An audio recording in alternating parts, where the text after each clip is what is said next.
landlords, and welcome back to our What's What Wednesday. If you're new here, my name's Makayla. I post videos every Wednesday and every Friday. So today's what is actually going to be, what should I include in my screening criteria?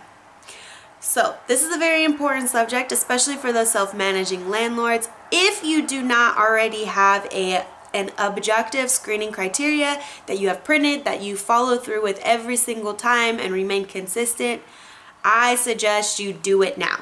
Stop what you're doing, pay attention to this video, and make sure you're taking notes so that way you can now have your own screening criteria.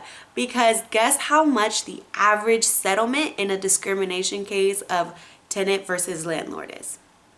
Guess how much the average settlement is? $17,000. I don't know about you, but I don't have $17,000 just laying around for me to pay for a mistake that I could have avoided in the first place.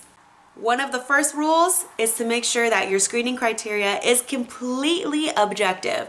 You don't want any subjectivity, because as soon as you include subjectivity, guess what? You are opening yourself up to possible liability, and that's never fun. So let's go ahead and avoid that possible $17,000 settlement and just follow these 5 things that you can check for. So you want to make sure that you are staying compliant with all fair housing rules and regulations.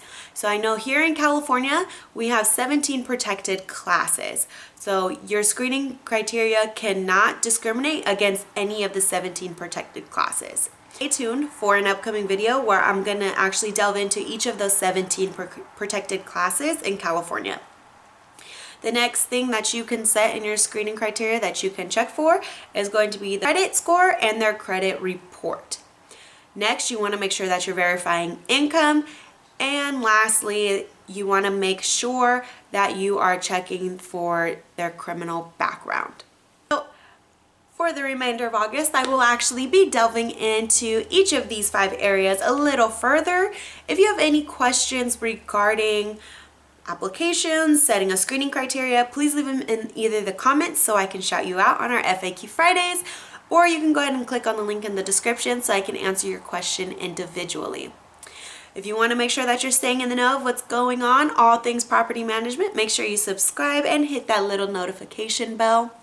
Alright landlords, remember we post videos every What's What Wednesday and FAQ Friday. This is Makayla, providing you with a higher standard in property management. Bye landlords!